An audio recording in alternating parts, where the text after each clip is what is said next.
Assalamualaikum warahmatullahi wabarakatuh. Hai, ketemu lagi dengan saya kali ini di materi komputer dan jaringan dasar yang hari ini akan ngebahas tentang etika dan moral dalam menggunakan TIK atau teknologi informasi dan komunikasi. Guys, kreasi atau karya seseorang harus dihargai dan dilindungi. Kamu tahu kenapa kita harus ngebahas ini? Oke, nggak usah lama-lama, kita ke next selanjutnya ya. Guys, penghargaan terhadap kreasi atau karya seseorang itu akan mendorong orang tersebut untuk terus mengembangkan dirinya dan membuat karya yang lebih baik lagi. Juga menciptakan karya-karya yang lebih maju dan lebih banyak lagi. Karena dia sudah merasa, oh ya karyaku dihargai, oh ya karyaku ini bermanfaat untuk orang lain. Dan kalau kita menelisik tentang penghargaan ataupun karya-karya yang dilindungi, nah kita akan mengacu pada undang-undang. Undang-undang ini pastinya sudah diresmikan ataupun sudah disahkan dan biasanya berubah-ubah ini sesuai dengan kebutuhan karena yang namanya dari tahun ke tahun karya-karya itu akan terus berkembang dan berkembang. Jadi orang tidak akan pernah stuck di tempat. Biasanya orang-orang yang sudah mendapatkan lisensi atau penghargaan, dia akan terus menciptakan karya-karya dan karya-karya itu pastinya akan tetap dilihat dan dilindungi pastinya. Lalu kalau dari undang-undang tadi, nah undang-undang yang saya paparkan tadi itu menyangkut kemana? Undang-undang yang tadi itu menyangkut ke contohnya ya, ini buku, program komputer, pamflet, layout, karya tulis ya. Kemudian ceramah, kuliah, pidato, ciptaan lain-lain yang sejenis, kemudian alat-alat peraga pendidikan, kemudian termasuk juga lagu, musik, drama, tari, koreografi, pewayangan, pantomim, seni rupa. Seni rupa itu bisa juga termasuk lukis, ukir, kaligrafi, pahat, patung, kolase, dan lainnya. Dan undang-undang tadi juga itu menyangkut tentang karya-karya dari arsitektur, kemudian peta, seni-seni batik, fotografi, sinematografi, kemudian terjemahan, tafsiran, sanduran, bunga rampai, database, dan banyak lagi karya-karya yang masuk ke dalam bidang-bidang teknologi, informasi, dan komunikasi. Dan rangkuman dari pasal Undang-Undang Hak Cipta nomor 19 tahun 2002. Yang pertama itu ada pasal 1 ayat 1, definisi tentang hak cipta atau hak eksklusif bagi pencipta atau penerima hak untuk mengumumkan, memperbanyak ciptaannya, dan juga memberi izin kepada pihak-pihak lain. Nah, di sini izinnya bisa izin penggunaan, izin pendistributoran, atau mungkin izin untuk pengeseran ya, di-share ke beberapa pihak.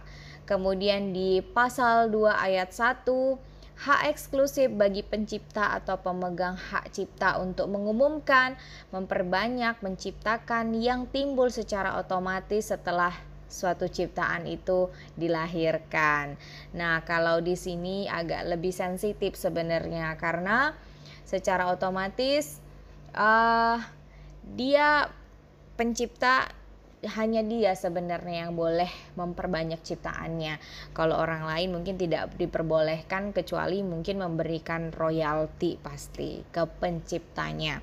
Kemudian di pasal 1 ayat 2, definisi tentang pencipta atau seorang atau beberapa orang secara bersama-sama atas inspirasinya melahirkan sebuah ciptaan. Jadi ini contohnya lagu. Pernah nggak kamu lihat itu lagu yang menciptakan itu 2 orang. Nah, ini di sini di pasal 1 ayat 2 itu mendefinisikan tentang itu. Royaltinya itu nanti dibagi berapa, kemudian si A ini dia harus bagaimana, si B ini nanti harus bagaimana supaya adil, supaya tidak ada rasa kecemburuan gitu. Kemudian di pasal 1 ayat 3 itu definisi tentang ciptaan atau hasil setiap karya pencipta yang menunjukkan keasliannya.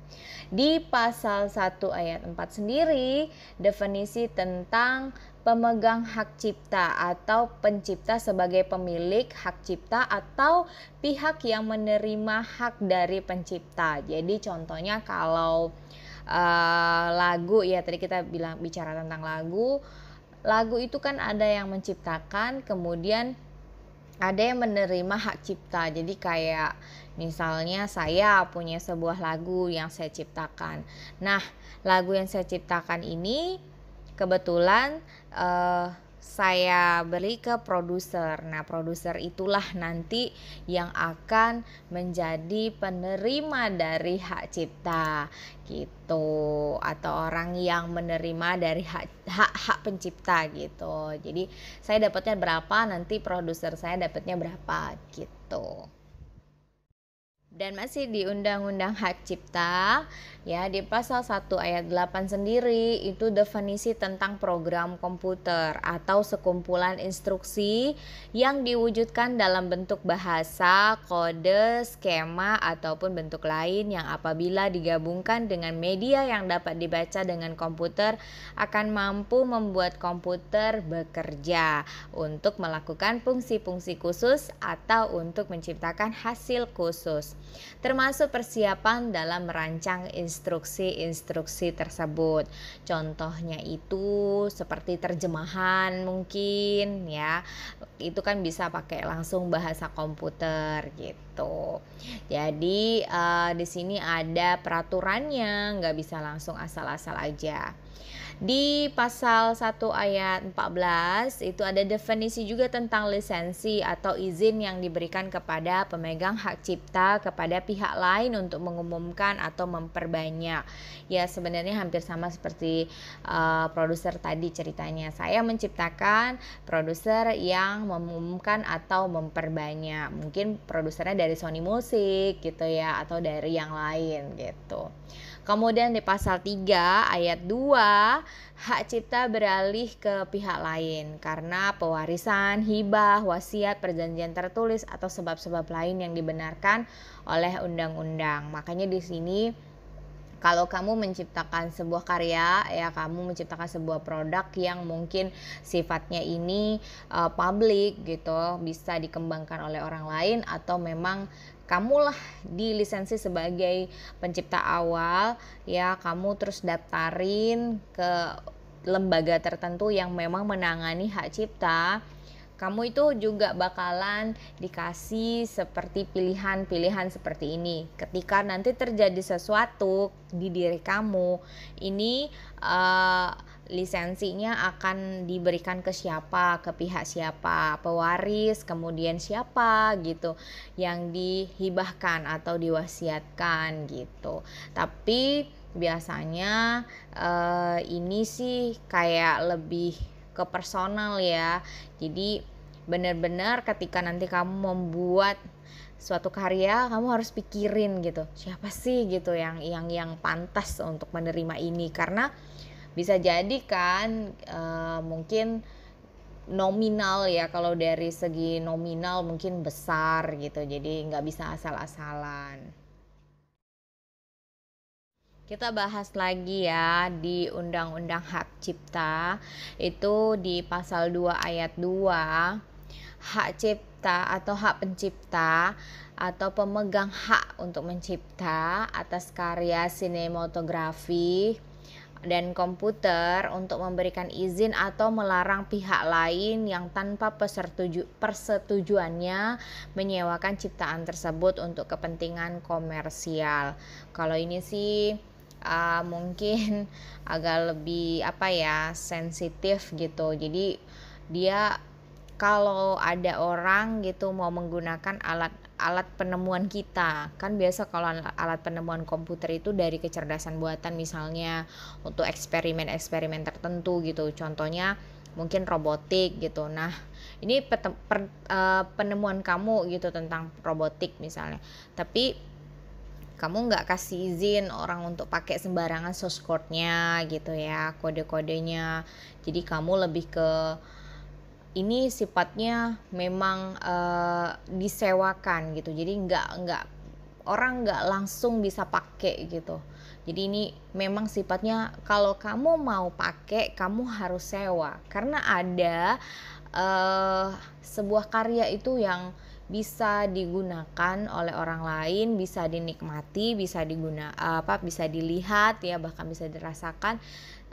Sifatnya komersial, sifatnya bisa untuk orang banyak tanpa harus menyewa gitu.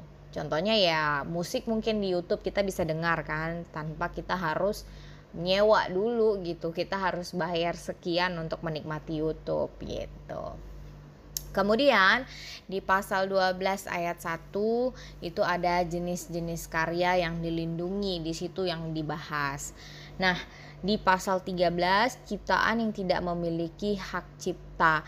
Jadi ada beberapa karya yang mungkin masuk ke ciptaan yang tidak memiliki hak cipta. Ini mungkin orang-orang yang tidak mengurus gitu, dia menemukan sesuatu, dia menciptakan sebuah karya, mungkin tarian, mungkin musik atau apa, tapi dia tidak pernah mendaftarkan, sehingga di sini dibahas juga gitu, kenapa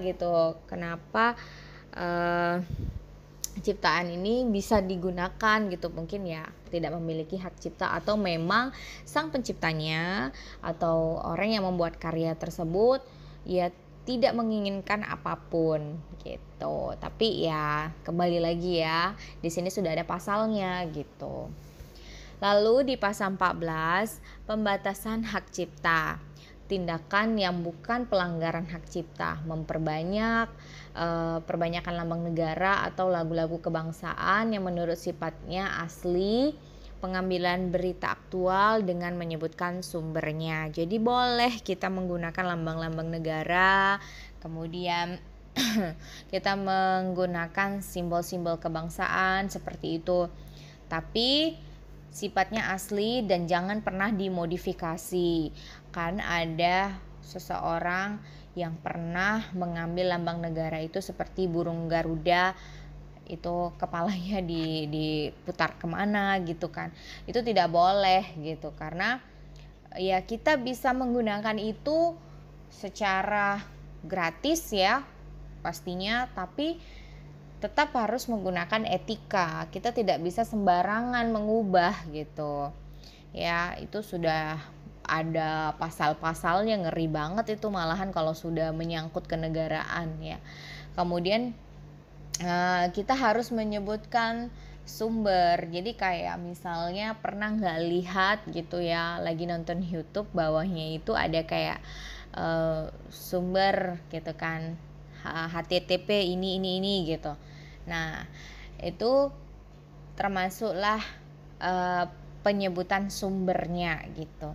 Jadi memang kamu boleh sebenarnya mencatut gitu kan sebuah karyamu gitu misalnya, atau kamu memodifikasi karya orang lain yang sifatnya memang universal dan diperbolehkan ya, tapi tetap kamu harus kasih sumbernya. Jadi ini ada sebuah karya seni, misalnya seni batik gitu, kamu ngebatik. Nah di ngebatik ini kamu misalnya kayak gambar burung gitu, tapi ada mungkin sayapnya berapa gitu kan, dan kamu ini terinspirasi dari karya orang lain, itu boleh sebenarnya. Jadi karya orang lain menjadi imajinasi buat kamu, tapi kamu tetap harus kasih sumbernya. Ini sumbernya dari mana gitu kan.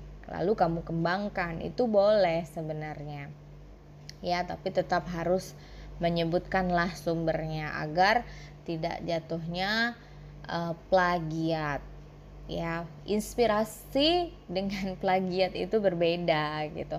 Bedanya kalau kamu mendapatkan inspirasi berarti kamu mendapatkan sumbernya. Kalau kamu plagiat berarti kamu mengcopy detail-detail, kemudian kamu mengaku itu hak kamu dan kamu tidak menyebutkan sumbernya gitu. Jadi seakan-akan ya ini murni loh hasil aku gitu, ini murni loh hasil punya gue gitu, bukan punya orang gitu, padahal kamu terinspirasi dari orang lain, kan bisa aja seperti itu. Jadi ingat ya, penyebutan sumbernya ini sangat sensitif sekali, hati-hati dalam menunjukkan sebuah karya yang sudah kamu klaim itu punya kamu gitu.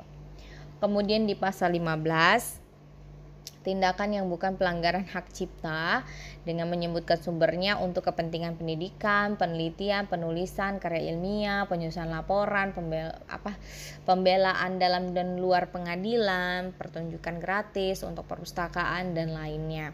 Ini ada sendiri pasal-pasalnya. Jadi untuk kepentingan pendidikan contohnya ya kamu ngambil video siapa untuk sumber pendidikan boleh, contohnya untuk eksperimen pendidikan, atau kamu ngambil slideshow-nya siapa gitu, itu boleh ya, pokoknya untuk kepentingan.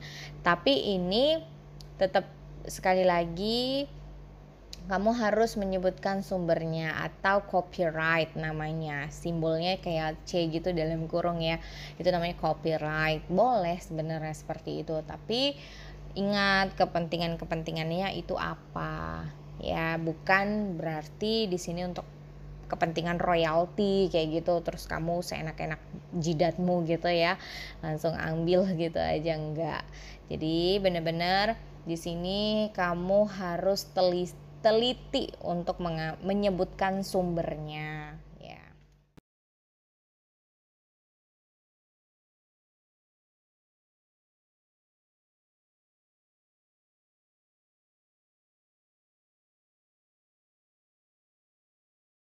Di dalam Undang-Undang Hak Cipta itu sendiri di pasal 30 ayat 1, masa berlaku hak cipta untuk program komputer disebutkan itu 50 tahun sejak pertama kali diumumkan. Jadi kamu punya karya dengan komputer misalnya, nah itu kamu akan mendapatkan hak cipta, royalti dan sebagainya itu punya batas waktu ya 50 tahun.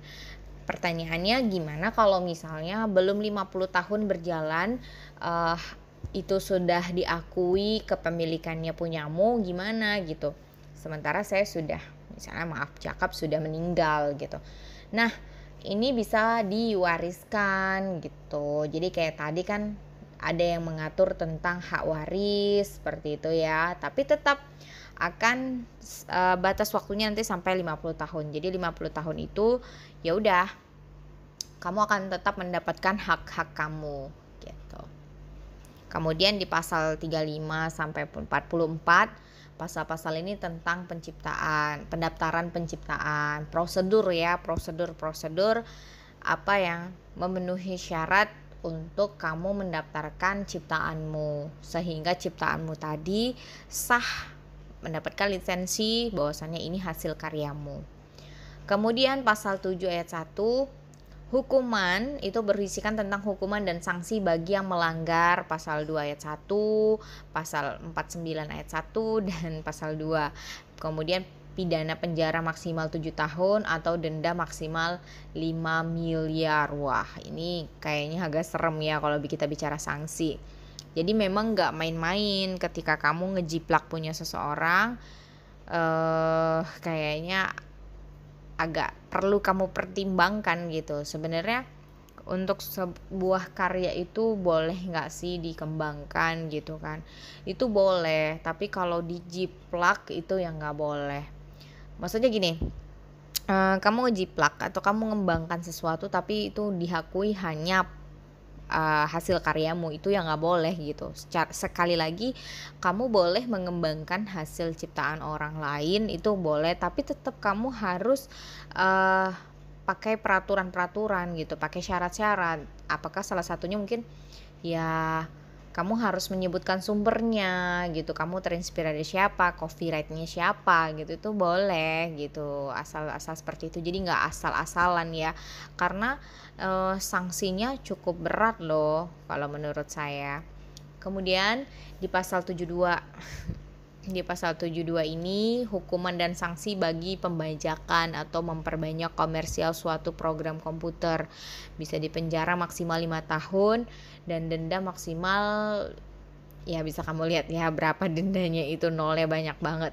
Nah, di sini sekali lagi saya tekankan bahwasannya pembajakan, kemudian penyebaran untuk komersial ya. Contohnya kan kayak musik, kemudian di copy di DVD dalam bentuk bajakan, harganya murah-murah. Nah, itu sebenarnya bisa kena sanksi ya, kalau memang tegas sih si penciptanya gitu kan, dia tidak rela, dia menuntut, itu bisa. Kemudian apalagi yang biasa dibajak ya selain musik, software juga, buku-buku juga itu biasanya rawan sekali dibajak, diperbanyak. Kemudian ya udah, orang lain akhirnya menikmati hasilnya tanpa memberikan royalti, tanpa memberikan mungkin sebagian hasil dari penjualan kepada penciptanya. Itu sangat merugikan sekali sebenarnya, tidak boleh gitu kan. Tapi ya sekarang zamannya mungkin udah lebih canggih lagi, pembajakan itu lewat teknologi misalnya gitu kan. Kamu ngambil lagu orang seperti itu, kamu gunakan, terus kamu aku jadi hak cipta kamu, itu kan bisa aja ya dalam bentuk format MP3 gitu, nggak lagi lewat DVD, kepingan DVD, bisa lebih canggih lagi gitu kan. Tapi ingat ya, apapun yang kamu lakukan dengan karya-karya orang lain, akan ada orang-orang yang mengawasimu, karena ini sudah punya undang-undangnya gitu. Lalu kita bahas ya, ciptaan yang tidak punya hak cipta. Nah, ini ada beberapa. Yang pertama itu kamu lihat dulu di pasal 13 tentang Undang-Undang Hak Cipta nomor 19 tahun 2002 ya, yang tidak termasuk punya hak cipta itu hasil rapat terbuka lembaga-lembaga negara misalnya. Udah, kemudian peraturan perundang-undangan, pidato kenegaraan atau pejabat pemerintah, keputusan pengadilan atau penetapan hakim, keputusan badan arbitrase atau badan sejenisnya.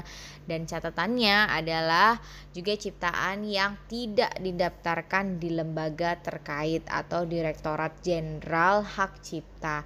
Lihat pasal 35 sampai dengan 44. Jadi kalau memang punya sebuah karya tapi tidak didaftarkan, ya udah, seperti yang saya bilang tadi, orang lain berhak menggunakan ataupun mengklaim kalau itu ciptaannya.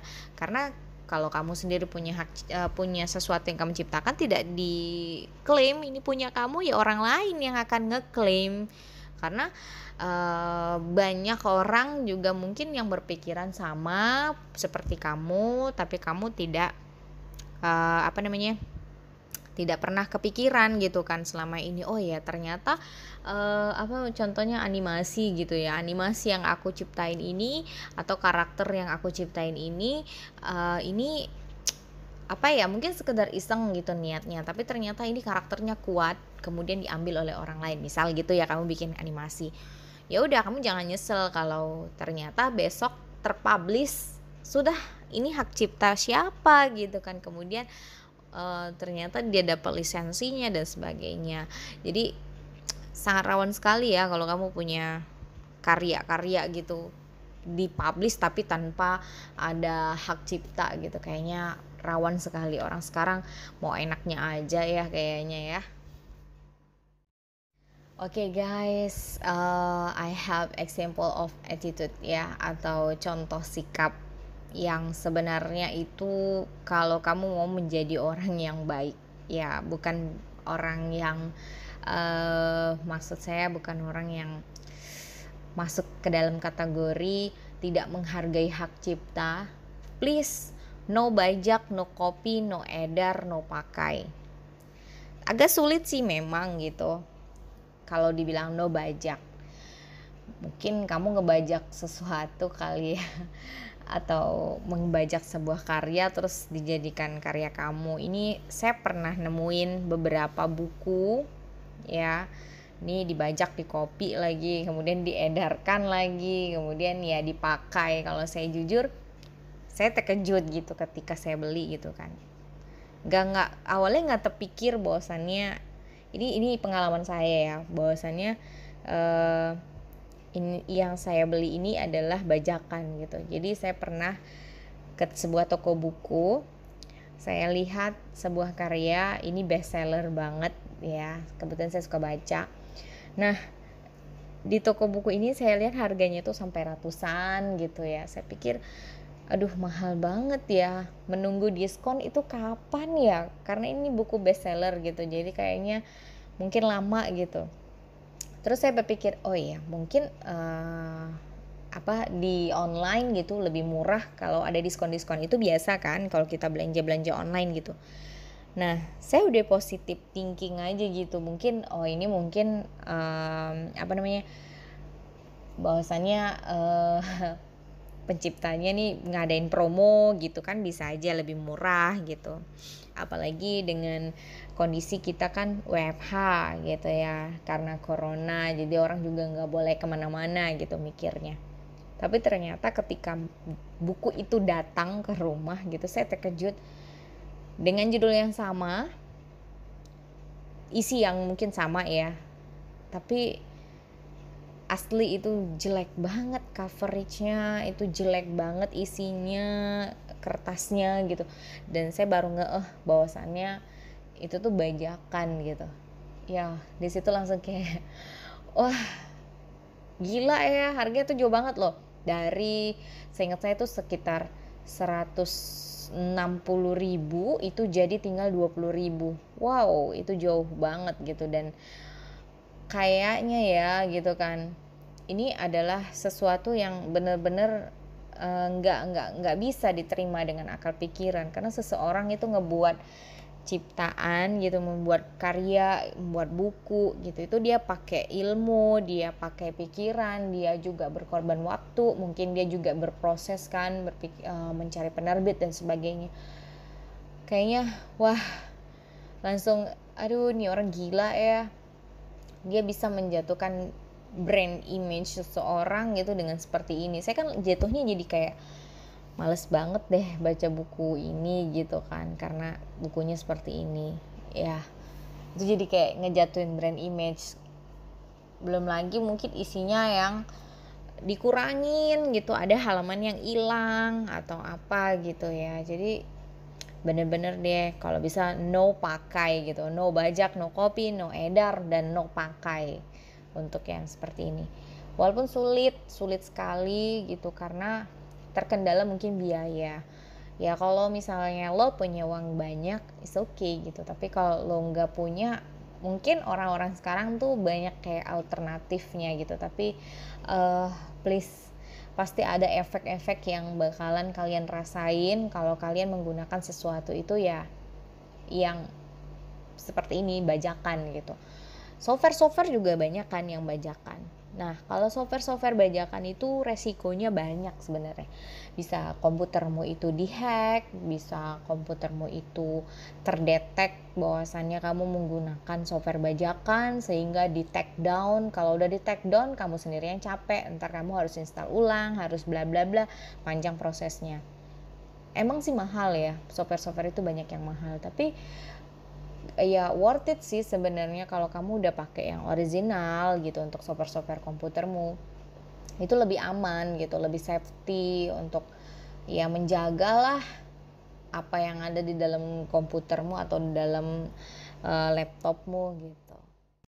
Dan guys, ancaman hukuman untuk orang-orang yang melanggar ya tentang undang-undang hak cipta ini, ya kayak yang saya bilang tadi, itu bisa dipenjara atau didenda dengan uang. Lihat Undang-Undang Nomor 19 Tahun 2002 tentang hak cipta, pasal 72 ayat 1, 2, dan 3. Serem loh kalau udah cerita seperti ini. Orang yang punya karya itu nggak terima bosannya karyanya itu dibajakin, dikopi, kemudian disebarin gitu. Dia nggak terima. Akhirnya dia bisa menuntut.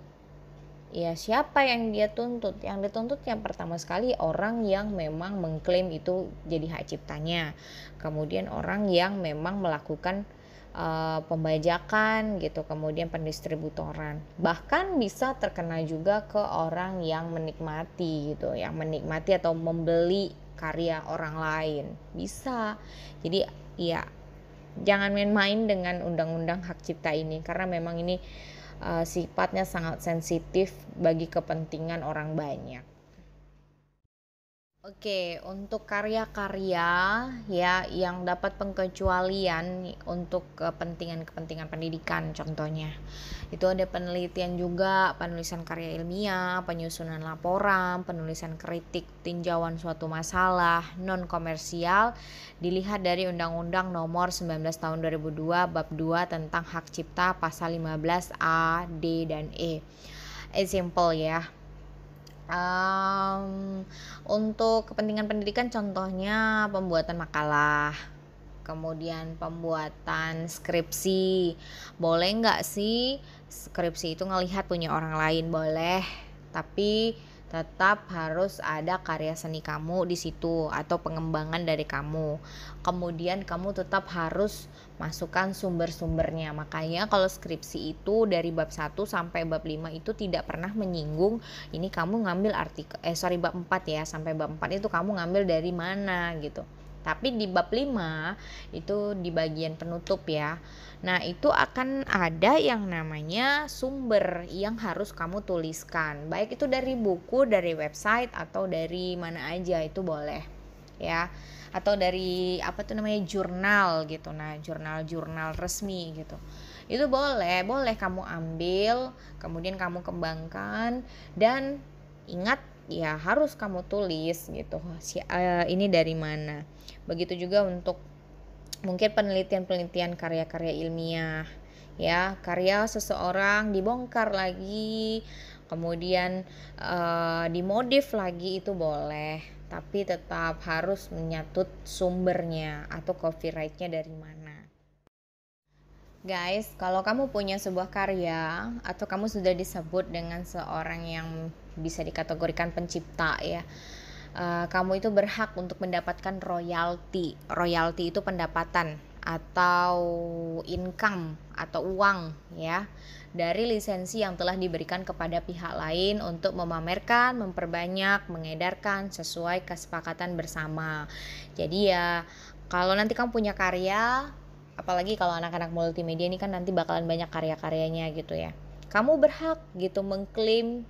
Setelah kamu berhak mengklaim, kamu berhak menerima royalti gitu. Jadi sebenarnya kalau didaftarkan resmi ya kamu nggak akan rugi. Apapun ceritanya kamu nggak akan rugi. Kalau misalnya sudah memang sah, ini punya kamu, sah kamu yang menciptakan, sah ya, itu dilindungi dengan undang-undang. Jadi jangan takut untuk membuat sebuah karya lalu karya itu kamu jadikanlah sesuatu yang mungkin untuk menghasilkan income seperti ya mungkin video-video di YouTube seperti itu bisa menjadi royalti kan.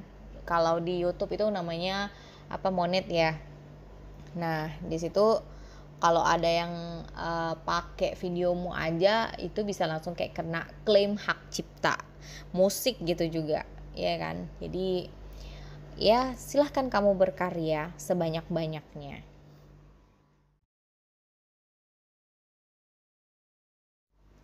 Okay, any question about topik kita hari ini? Mungkin masih banyak pertanyaan-pertanyaan yang ada di dalam pikiran tentang hak cipta ini ya.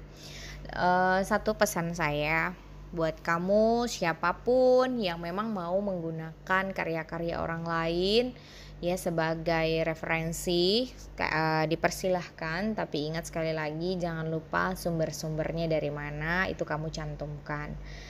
Oke, saya rasa cukup presentasi saya hari ini. Kalau ada pertanyaan boleh japri saya. Dan sekian dari saya, lebih dan kurangnya saya minta maaf. Saya masih berusaha menjadi orang yang lebih baik dan lebih pintar dalam menyampaikan inspirasi-inspirasi dalam dunia pendidikan. Terima kasih atas perhatiannya dan sudah menonton video saya. Wassalamualaikum warahmatullahi wabarakatuh.